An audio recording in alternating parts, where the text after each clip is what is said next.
Hey everyone, this is Kono's World, and I hope you're having an amazing day wherever you are. It's been a minute since I've posted some content, and I do kind of want to change that to make it more frequently. I do finally have the time now because it's summer break, school is out for summer, and I'll be going into year 3 in my last year of university, finally, in September. So, over summer break, I do want to post at least definitely like a few videos, at least just to keep up the flow going, because now that I finally have that time. I won't be completely free because I will be spending it with family in America, and I will also be working, but I love my games and I want to share my moments with you guys. So today's video, so in my Discord server, I'll put a link into the description if you're interested. Please come join. It's friendly, and share your clips, moments, and come vibe.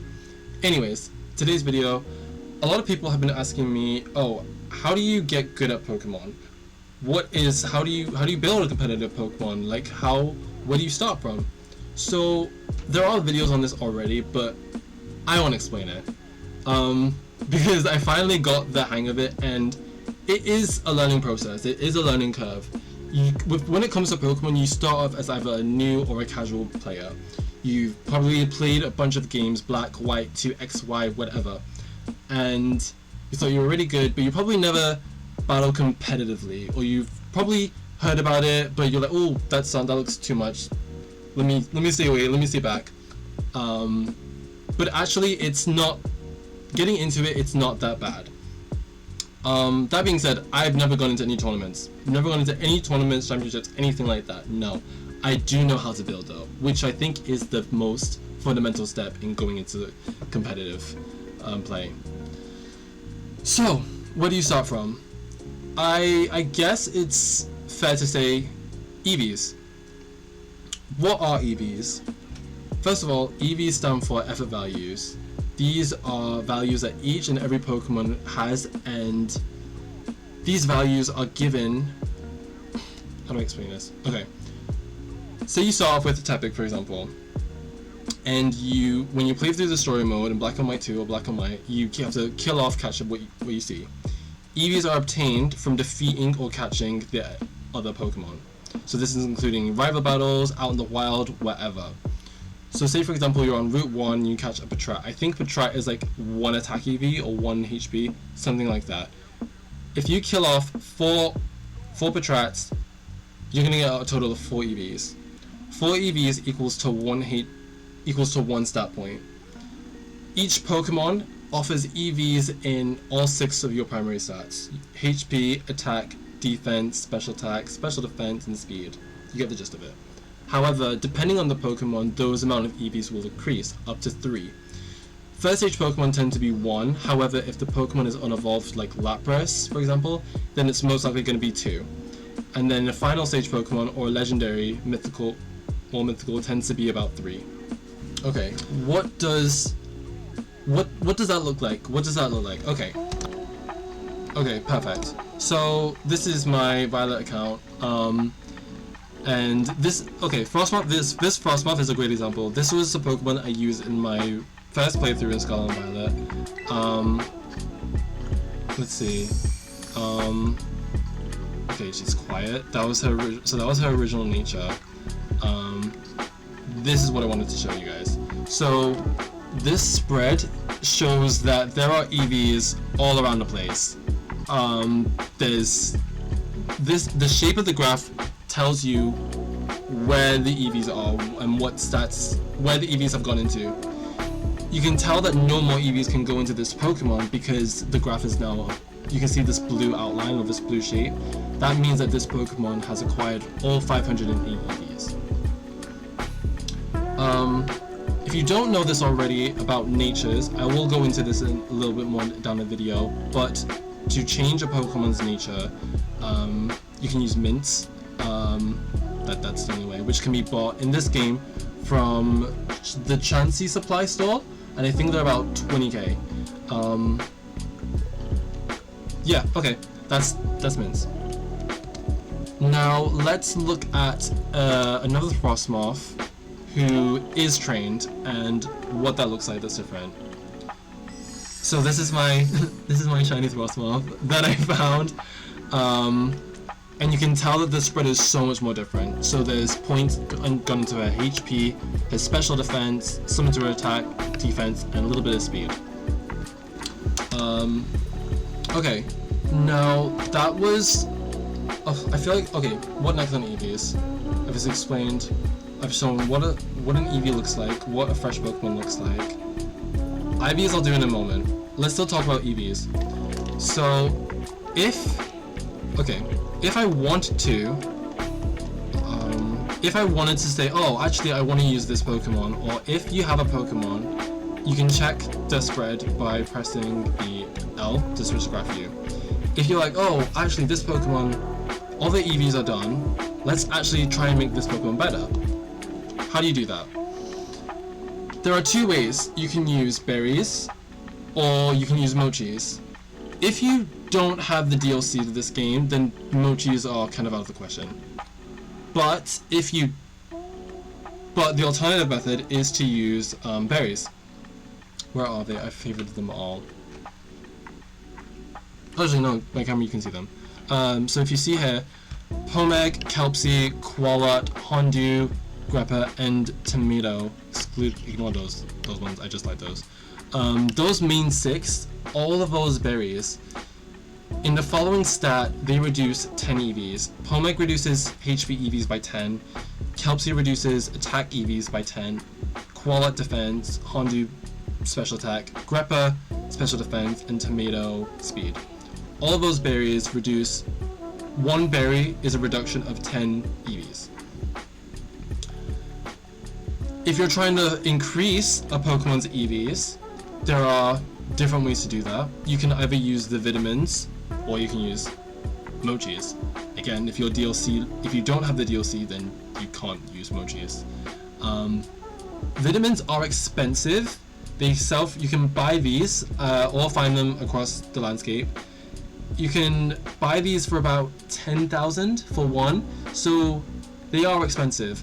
But like the berries, they also increase your EVs by 10 in that particular stat. So protein is attack, iron is defense, carbos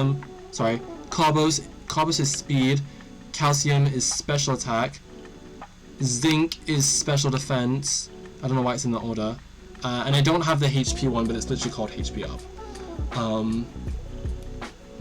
So all of those drinks increase a Pokemon's EVs by 10 in that particular stat. Now how many EVs can go into one stat? Whilst I said before, you have 508 EVs that gets distributed. What does that look like, and how do you know when you finished? Okay, so here, this is my collection of Pattern Vivillon, and let's look at this one. So, perfect example of, you can see here, this is a Modest Nature Vivillon, and you can see here that the graph is pointing in the two stats, special attack and speed, but they're glittering. This shimmer means that the glimmer means that this Pokemon has 252 EVs in that particular stat. But it also means that no more EVs can go into it. That's why it's sparkling, like it's done. I think I put the remaining 4 EVs, the remaining 6 EVs into, I think, speed. So you've got 252 going to special attack, 252 going to speed in this scenario, and the remaining 6. What do you do with that? So the remaining 4 can be put towards an actual stat point, like HP or defense. But those remaining 2, those kind of get lost to the void. They really don't matter at all. So it's just that 508. That's what that looks like. So that's what a Pokemon with no more. I can't put any more effort. I can't put any more EVs into special attack and speed. That's the case of what that looks like, for example. Also, side note, I'd say that's a good example for the Vivillon because you kind of it's very frail, but it has, according to database, it has really good speed and special attack anyway, so that's perfect for a sweeper-based Pokemon. Max speed, max attack. So earlier in the video, I did say, oh, how do you EV train a Pokemon then? Or if you have a Pokemon that's already complete in their EVs, how do I reset it? How do we change that? Like I said earlier as well, if you have the DLC, and you've partaken in a side game called Ogre Alsing, let's go to there now actually, then you're guaranteed to always get mochis from there. And it's a great way to farm them, even doing it with friends. But this is a DLC exclusive. I think resetting a Pokemon's old EVs has kind of always been in the DLC.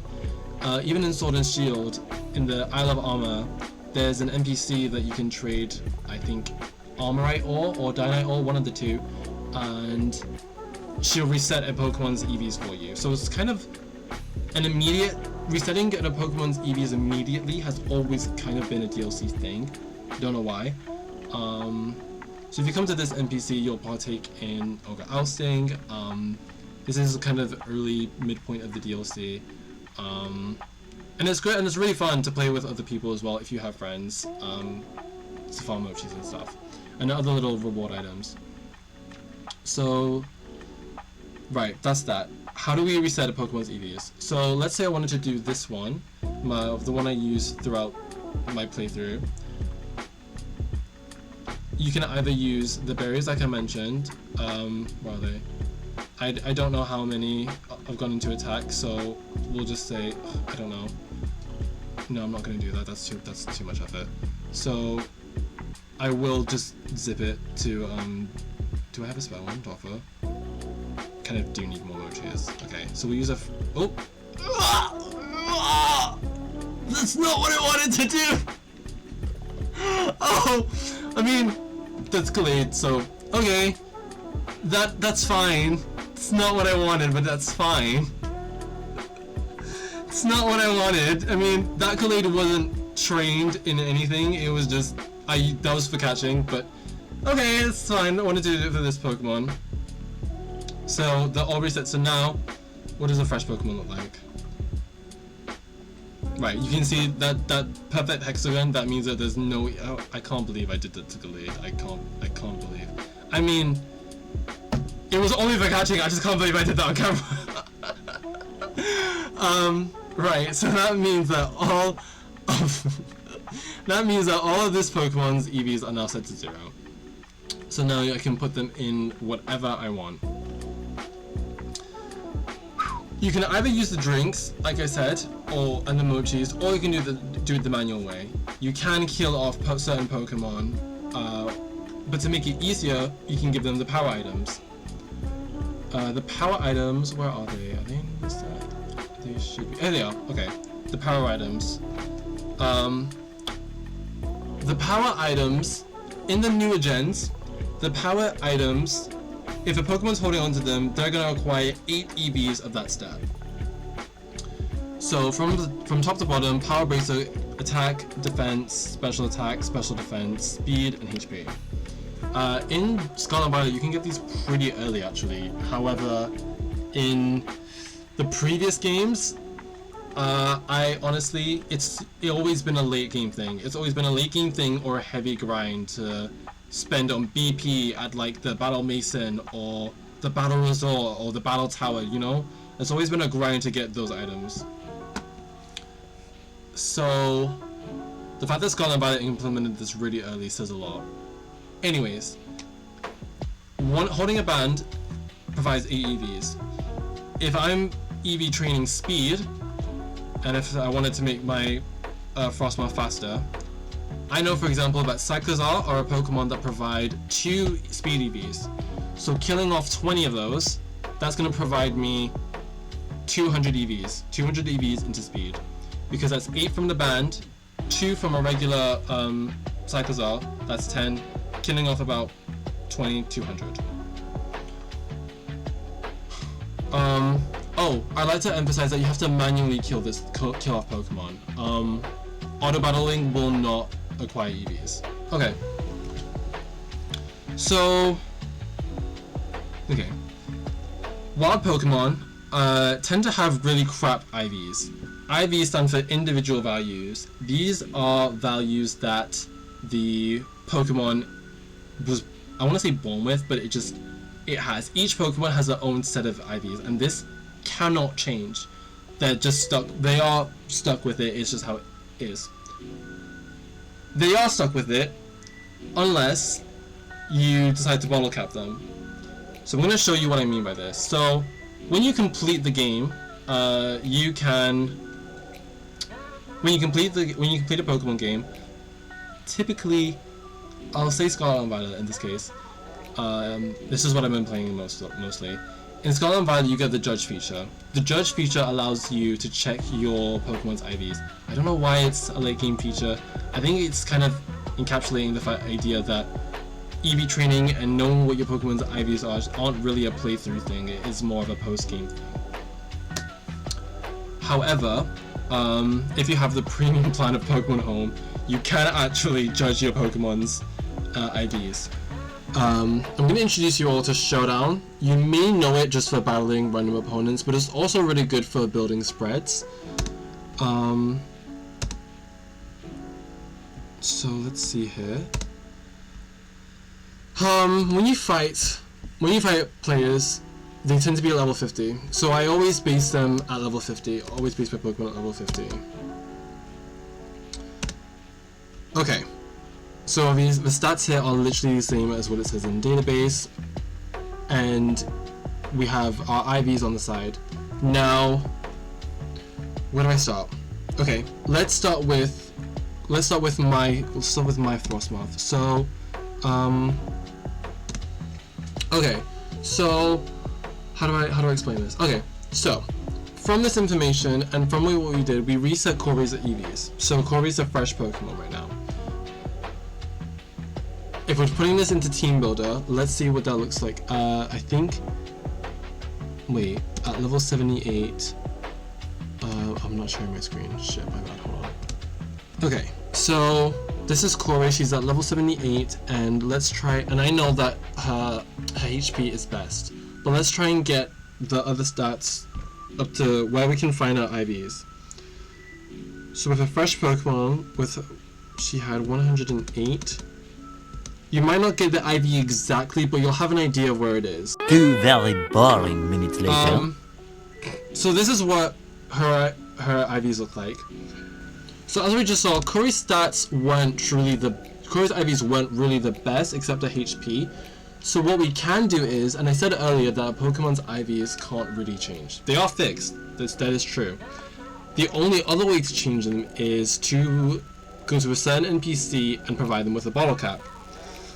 Bottle caps can be bought from Delibird Presents. I'll show you here. They sell for about 10,000. How much can you buy them for? Is it 20k? I think it's 20k, so it's about the same. Is it? I don't know. It's been a while since I paid for one.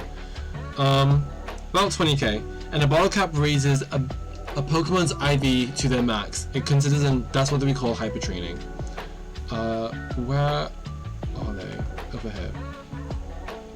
The other variant is a gold bottle cap. Now these aren't found so commonly. I think the only other way to obtain these, I think 7-star raids or higher rate. I know bottle caps definitely come from raids. You can buy, that's another way to acquire them. No, they're not a bottle item. Yeah, gold bottle caps are really rare. But you can buy them for 20k, okay. What else? Right, but a gold bottle cap, so the regular bottle cap maximizes a Pokemon's IV stat, hyper training it, making it a artificial best stat. A gold bottle cap does the same thing but for every 6 of the stats. To actually do this, we take our bottle cap and we give it to this wonderful NPC in Montenegro, and he's right by the Pokemon Center, so you can't really miss him. And as I've said before, like EV training, a Pokemon you can't have any more IVs or EVs in that stat. for example, you can't have any more IVs in this stat. You'll know that you can't go any further because there'll be a crown sign. So let's use this Frostmoth as an example. Oh, no. Let's not use the gold. Let's not use the gold. But if you noticed how all of those stats would have been maximized. Let's use the regular bottle cap. Yeah, see how I can't maximize the HP any further. But I can do every other stat. I'm not actually going to waste my bottle caps on this Pokemon, but this is just, like I said, a demonstration. So when you're also judging a Pokemon, let me look at full screen so I can just see it clearly. When you're judging a Pokemon, you'll see all these different phrases: decent, pretty good, very good, fantastic, and best. What I'm trying to get at is, you want, depending on the stat, you want 9 out of 10 times you want your Pokemon to be best in that stat or hyper trained in that stat. It's really hard to find a Pokemon with best unless you're breeding, and I'll go into the breeding section. I'll go into breeding in a moment. So you're better off with hyper training your Pokemon. But there are some cases where you don't want to hyper train your Pokemon in every single stat. For example, a bulky Pokemon or something slow, like Reuniclus, for example. Reuniclus is one of my favorite Pokemon. I love using it whenever I battle with my friends, and it's a great bulky Pokemon. I've loved it since Gen 5, since it came out. This is a poor example. This is a poor example because this was when I hyper trained everything. So let's ignore this one. Do I have another one? I don't know if I do actually. That's a poor example. One of my Pokemon did I? Right, again, poor example. Ooh, these bulky Pokemon. Okay, right, my Rabsca. So I didn't hyper train its attack and its speed. I didn't, because Rabsca itself is already a slow Pokemon. If you look on bit database, I think it's like what, base 30, 40 speed. So it's a great advocate for Trick Room. If you hyper train a stat, you're maximizing it. So you're making it as high as it can go at level 50. That being said, I don't want other Pokemon to outspeed it in Trick Room or in other circumstances, so you might not want to do that. Also, it helps save bottle caps, which you know, this game runs on money. So in conclusion, you don't always want to spend your bottle caps on every stat. If you're doing a sweeper like Pokemon, a physical like sweeper, you obviously want to prioritize your attack and speed. I would do your defenses and HP, but then leave out special attack because you don't really need it. For example, if you're doing a special sweeper, you don't need attack. Do you see what I'm saying? Like in my Houndoom, okay, for example, because I just wasted a gold bottle cap. Wow. Where's my Slazzle? Okay, right. Again, see what I'm saying? I didn't bottle cap its attack stat. Okay. But you'll also have some Pokemon have fantastic, very rare. There might be like event or unique Pokemon, like I think the Titan Pokemon that you can catch. They all have they all have fantastic. So that means all of their IVs are set to 30, which is okay. I'm just so used to having 31, so it's up to you. It just helps with when you're EV training it, and you do see the difference. Okay, so that's IVs. I think that's what did I explain just now? That's judging, how to bottle cap, and what those phrases mean. Okay, let's talk about breeding for a moment. Can you pass down EVs? No. EVs are unique. Can you, like, if you have a full... No, you just can't pass... No, there's no way of passing down EVs. If you had, like, a fully built Pokemon, like, say this Frostmoth, for example, I couldn't pass down her EVs. That's not happening. What you can pass down, though, is her original nature, which I don't think is modest. I think it's something else. You can pass down the original nature and the IVs.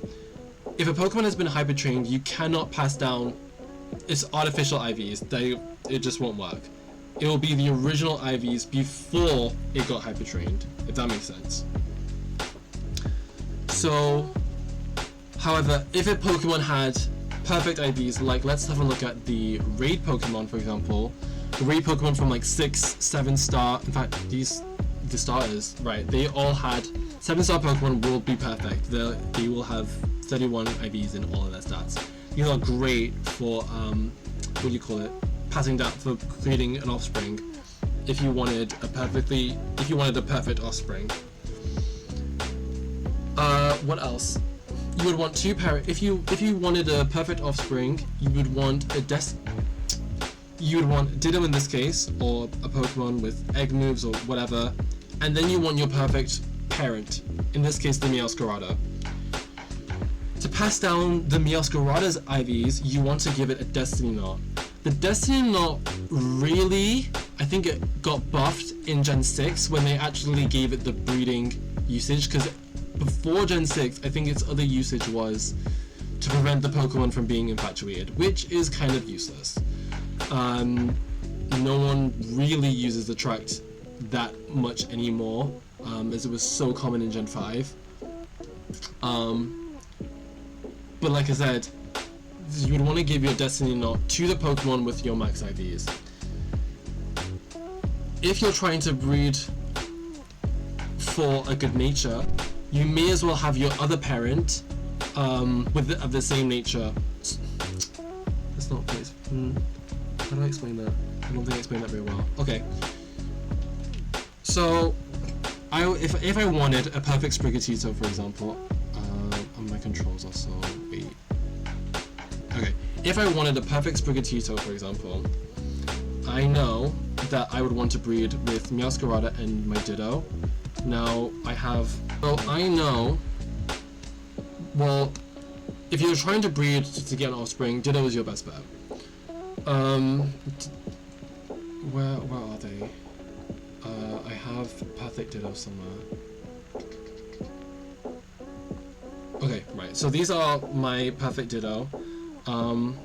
Is that Jolly? Was that a Jolly Meowscarada? Well, whatever.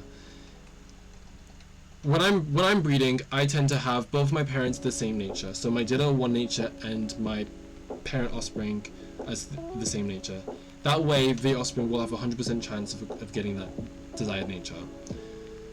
Now, as they're both perfect, you can give the Destiny Knot to either one. It doesn't matter who you give it to. The Destiny Knot should go to the parent with the IVs that you want. Because that way, the Destiny Knot has I think it's said that the offspring, the parent with the Destiny Knot will acquire at least 5 out of 6 of the IVs. However, sometimes your offspring can be perfect and have every stat and best. So to preserve the nature, you want an Everstone. To preserve your IVs, you want your Destiny Knot. I think you can also acquire the Destiny Knot from Delibird presents. I think that's a general good. I'm gonna go check real quick. I should have checked when I was back here. I don't think it's something unlocked late. I'm not sure actually, because I know throughout when you're playing the game as a playthrough, the items increase. The items sold to you in stores increase from the 4th gym and then the 7th gym. So let's go have a look. Okay, so the Destiny Knot is considered a battle item. Since it's at the end with all of these, I think you would be able to get access to it after the 7th gym. Okay, that's interesting to know. What else? Okay, let's finally, the last thing I think is really important to building a Pokemon. Let's talk about natures. So, just like humans, your Pokemon, as trainers, your Pokemon also have personalities. Now, they range, I think there's about 25 different natures, and each nature, excluding the neutral natures, which are bashful, serious, no, not hasty, bashful, serious, docile. You'll be able to tell that it's a neutral nature if there's no red arrow or blue arrow. That's how you know that's a neutral nature. If it's Pokemon having a neutral nature, it means that no stat will be increased or decreased. In competitive play, I don't think that's a good idea. I don't think, because you kind of want your Pokemon to be performing the best that it can do, or if a stat isn't as high as you would like, then nature and some EV investment would be able to fix that. So I'm not really a big advocate for neutral natures personally. Okay, that being said, let's have a look at some natures. Okay, so like your Pokemon's IVs, that's set, right? But their nature, they'll also come with a random nature. You can change the Pokemon's nature by mint, but if you were to breed with said Pokemon, the artificial one won't be passed down. Now you have to be careful when changing a Pokemon's nature. In certain cases, and certain items, that can cause clashes. I think the berries. Well, first of all, let me show you where to buy. Let me show you where to buy the mints to change a Pokemon's nature. So you can buy from the Chansey supply, I think after 7 badges, and they sell for about 20k for one. I thought so.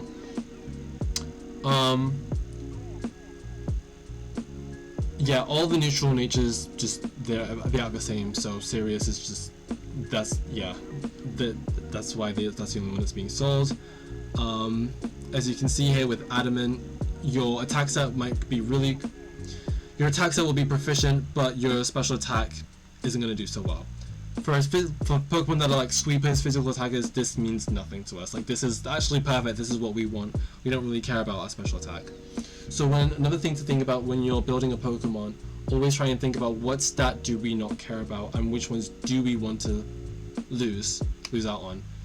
If we're building a tank, do we care about speed? Are we focusing on our special attack? Are we going to do some chip damage?